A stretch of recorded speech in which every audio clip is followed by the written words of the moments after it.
Alors, c'est pas toujours facile de parler de soi, tu sais. Mais moi, j'ai été élevé à Verdun, dans la banlieue de Montréal. Je suis né à Saint-Henri, mais à 2 mois, mes parents ont déménagé à Verdun. Alors, j'ai été élevé à Verdun. Sur la rue Verdun, au tout début de Verdun, entre Atwater et Caisse, là. OK. Alors, j'ai été élevé là. J'ai une enfance, moi, c'est un petit peu ça j'ai une enfance assez maladive. J'ai toujours été malade dans mon enfance. J'ai commencé à aller mieux, moi, vers 21 ans, quand je suis rentré dans mon institut. C'est drôle à dire, mais j'ai toujours été malade. Alors, à cause de ça, je n'étais pas un enfant très sportif et je me suis mis à lire.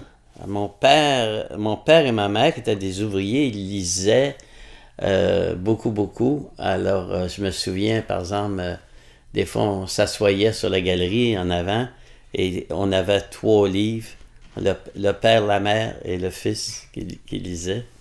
C'était assez original. Mon père lisait du Victor Hugo, Les Misérables. Ma mère, elle lisait des romans, puis moi, je lisais.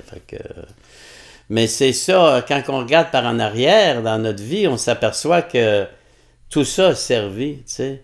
Ça m'a donné, je dirais, il y a des gens qui disent des fois que j'étais un peu autodidacte, je pense qu'il y a du vrai dans ça.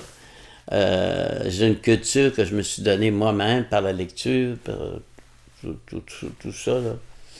Alors, c'est ça, mon enfance est une enfance maladive, bon, puis dans les livres, et là, je vais sauter un peu, là, vers 15-16 ans, j'ai commencé ma crise d'adolescence assez forte, je me cherchais, puis là, je me suis mis à lire, les auteurs, Camus, Jean-Paul Sartre, André Gide, tous ces auteurs-là, quasiment pas anti-chrétiens nécessairement, mais en tout cas, qui n'étaient pas très, très...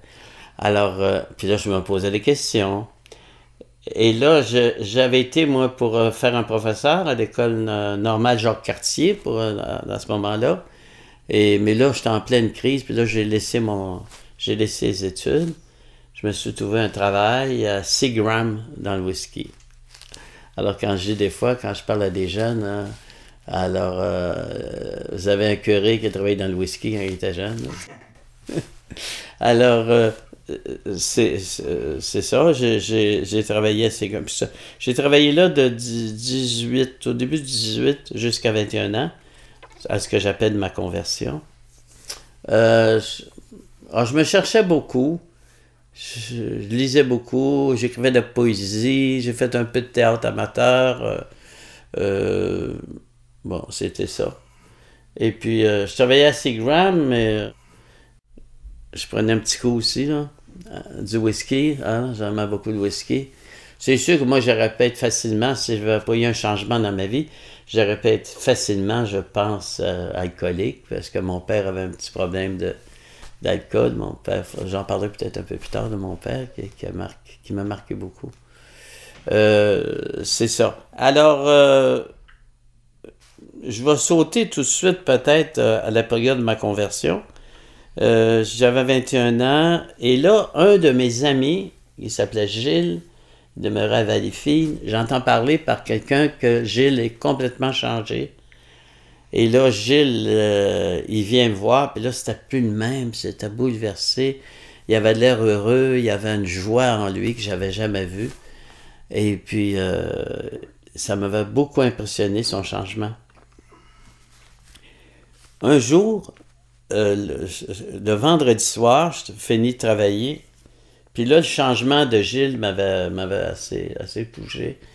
Et je décide d'aller m'acheter une Bible à la librairie, puis de m'en aller dans le nord de Montréal, pas loin de Saint-Jérôme. C'est une auberge, j'allais passer des vacances là des fois. Et là, j'arrive là, non pas avec une bouteille de whisky, mais avec ma Bible, c'est un peu surprenant.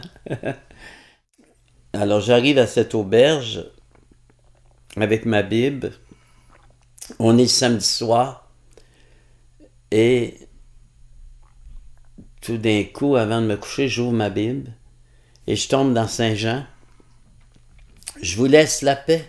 Je vous donne ma paix. Moi, je ne vous la donne pas comme le monde la donne. Puis là, en dedans de moi, Il y a quelque chose qui, c'est comme si ça me disait, t'as essayé de trouver la paix dans les livres, dans l'alcool, dans tout ça, dans les plaisirs, puis tu n'as pas la paix. C'est moi qui ai ta paix, tu sais, quelque chose comme ça. Et là, je me couche, et le lendemain matin, je me réveille dans mon lit, je me souviens plus quelle heure il était. 7h30, 8h peut-être. Alors, il y a quelque chose qui me dit en dedans de moi, pourquoi tu n'irais pas à messe, c'était le dimanche un matin. Alors, je descends en bas, puis la madame qui avait l'auberge, là, je lui ai dit, est-ce qu'il y a des gens qui vont en messe? Elle dit, oui, il y a un auto qui part, là, ils s'en vont en messe. Bon. Alors, je décide, je fais un signe, puis je rentre dans l'auto. Et là, j'arrive à cette église, je me souviens pas, que c'est une petite paroisse, c'était pas loin de Saint-Jérôme, je me souviens pas exactement le nom. Et là, je m'assis à l'arrière de l'église. À l'arrière de l'église. Et là, il y avait pas mal de monde dans l'église. Je me retourne en arrière, puis il y avait un prêtre qui confessait dans le confessionnal. Ce prêtre-là, il ne sait pas ce que ça a donné, hein, mais ça a donné ça, là. Et tout à coup, je regarde, puis il n'y avait plus personne, mais le prêtre était là, mais il n'y avait plus personne qui attendait. Alors, c'est comme quelqu'un qui m'aurait pris par les épaules, puis dit, vas-y, tu sais. Alors, je me suis retrouvé à genoux dans le confessionnal. Et puis, j'ai dit au père, voulez-vous m'aider? Bon, ça fait pas mal longtemps que... Et là, pour la première fois depuis assez longtemps, j'ai fait une vraie confession en étant vraiment honnête. Et là, le prêtre m'a donné l'absolution. Et quand il m'a donné l'absolution, j'ai senti comme... Je sais pas comment expliquer ça. Comme l'amour, comme un bain d'amour, là, tu sais. Je me suis senti libéré, puis tout plein d'amour, tout plein de feu intérieur. Et je suis arrivé chez nous le soir, ma mère me regardait, j'avais un sourire. Et le lendemain, je me levais plus de bonne heure pour aller à la messe. Ma mère a pensé, j'étais quasiment malade, là, tu sais, tout à coup comme ça, un changement pareil. Elle priait beaucoup pour moi, mais là, elle voyait des résultats un petit peu, qu'elle était un peu surpris. Alors, c'est ça. Et 3 jours après, cette confession qui a marqué ma vie, c'est pour ça que j'ai toujours resté... oui, une chose que je veux dire, c'est que quelques jours après, parce que je ne le savais pas, moi, j'ai appris que cette date-là était la fête du Saint-Curé d'Ars, et c'était le 100e anniversaire de la mort du curé d'Ars. On vient de fêter le 150e, c'était le 100e anniversaire du curé d'Ars. À ce moment-là, c'était le 9 août.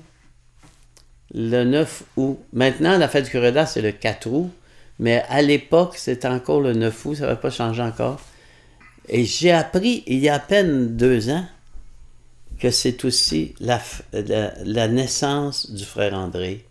Ce qui fait que je m'appelle André, mais à cause du frère André, que mon père allait voir avant ma naissance, il allait voir le frère André.